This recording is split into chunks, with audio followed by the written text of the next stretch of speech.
On s'est beaucoup moqué de la fameuse formule «La République sera naturaliste ou elle ne sera pas», parce qu'on n'en a pas compris le sens.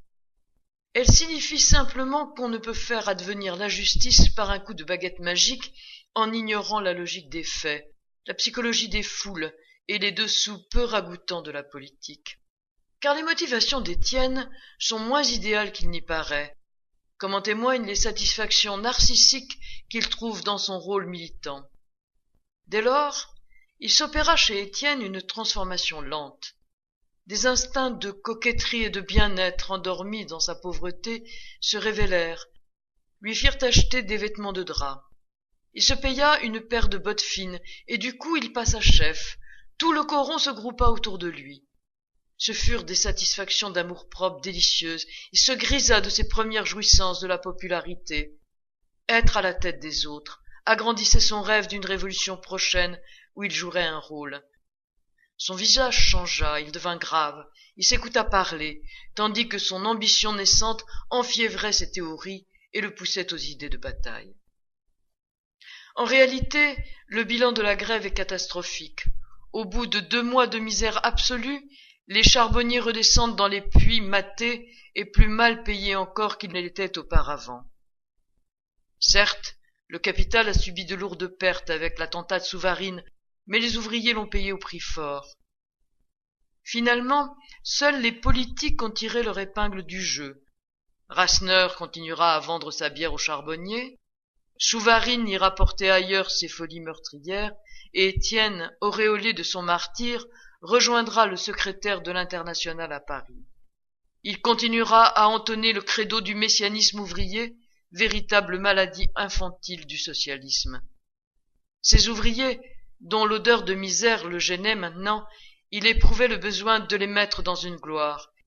Il les montrerait comme les seuls grands, comme les seuls impeccables, comme l'unique noblesse et l'unique force où l'humanité put se retremper. Il y a là une lecture quasiment psychanalytique du politique. Le discours d'Étienne n'est rien d'autre qu'un symptôme, la compensation de sa culpabilité de ne plus en être, de n'être plus de cœur avec les camarades. Mais c'est à Zola que nous voudrions maintenant appliquer cette lecture symptomale. Car si le romancier se méfie légitimement des rêveries idéalistes, il assimile encore une fois les prolétaires à la bête. Comme dans l'Assommoir, il les animalise jusque dans leurs noms et dans les métaphores bovines qu'il emploie pour les décrire. La Levaque s'avachit, le ventre sur la gorge et la gorge sur les cuisses, avec un mufle aplati aux poils grisâtres. Et Chaval est l'anagramme de Vachal. Sans doute, dira-t-on, y a-t-il là une contrainte narrative, puisque le combat d'Étienne contre Chaval reprend aussi celui de Thésée contre le Minotaure. Force est de constater pourtant qu'une sociobiologie réactionnaire sous-tend cet imaginaire de la bête humaine. Jeanlin, avec son masque de singe blafard, troué de ses yeux verts, élargi par ses grandes oreilles, incarne le fauve sanguinaire qui tue sous le fouet de l'instinct.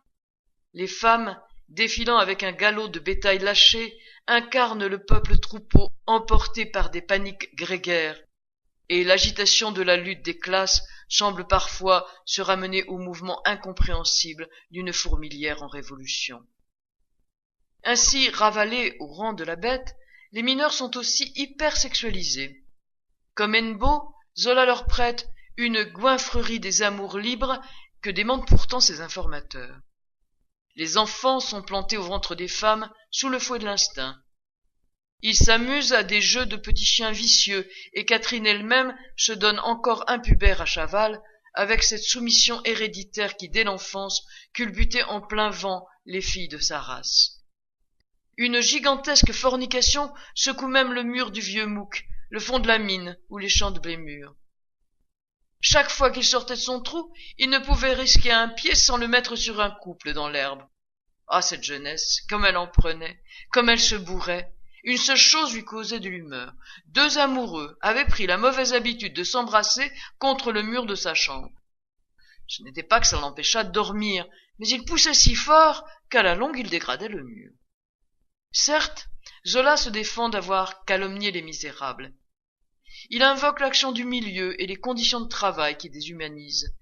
C'est à force d'être traités comme des insectes humains fouissant la roche, comme de maigres fourmis noires en lutte avec un fardeau trop lourd, que les mineurs ont incorporé leur exploitation séculaire. C'est à force de descendre au fond du puits, dans un enfournement de bétail, qu'ils ont pris la figure moutonnière et l'échine basse de la bête domptée. On peut se demander cependant, à la lumière de ce que nous avons dit à propos de l'Assommoir, si Zola ne projette pas ses propres fantasmes bourgeois sur les charbonniers. Reste que l'ensauvagement des mineurs dans Germinal participe de la volonté explicite de susciter chez le bourgeois un frisson de terreur. Car, prévient Zola, il ne faut pas se fier à la soumission apparente des damnés de la terre. Leur douceur est une douceur menteuse. Ils n'ont que l'obéissance forcée et patiente des fauves en cage, les yeux sur le dompteur, prêts à lui manger la nuque s'il tournait le dos.